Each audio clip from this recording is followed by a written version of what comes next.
بسم الله الرحمن الرحيم. يا أيها الذين آمنوا ليستأذنكم الذين ملكت أيمانكم والذين لم يبلغوا الحلم منكم 3 مرات من قبل صلاة الفجر وحين تضعون ثيابكم من الظهيرة ومن بعد صلاة العشاء 3 عورات لكم ليس عليكم ولا عليهم جناح بعدهن طوافون عليكم بعضكم على بعض كذلك يبين الله لكم الآيات والله عليم حكيم. وإذا بلغ الأطفال منكم الحلم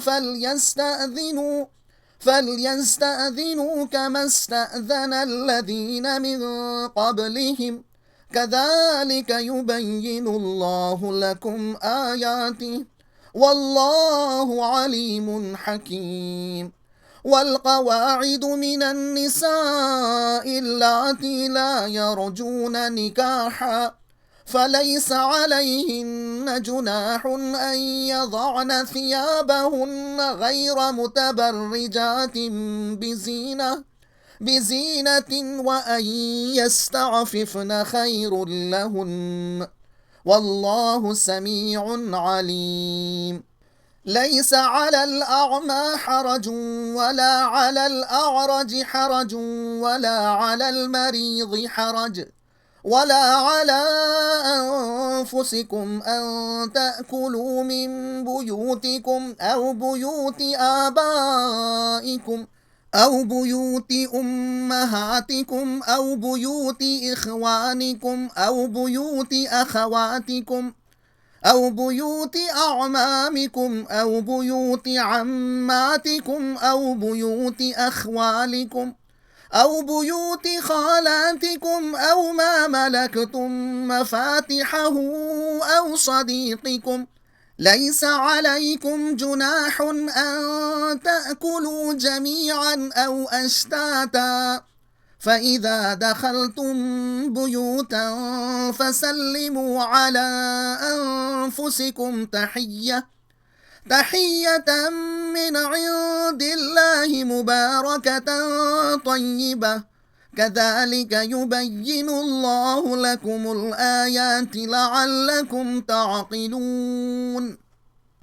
مضمون: گھریلو معاشرت کے اسلامی احکام۔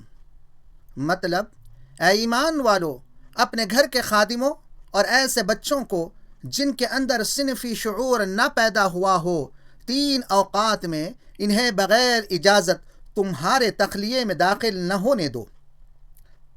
صبح کی نماز سے پہلے، دوسرے دوپہر کو جب کہ کپڑے اتارے رہتے ہو، تیسرے عشاء کے بعد، کیونکہ یہ 3 اوقات تمہارے لیے پردے کے اوقات ہوتے ہیں۔ ان وقتوں کے علاوہ اور وقتوں میں ان کو اجازت لینے کی ضرورت نہیں۔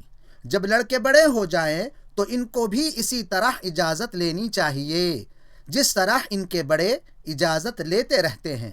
وہ بوڑھی عورتیں جن کو نکاح میں آنے کی امید نہیں، اگر اپنی چادریں اتار کر رکھ دیں تو ان پر گناہ نہیں، تاہم وہ بھی حیاداری ہی پر رہیں تو خود ان کے حق میں اچھا ہے۔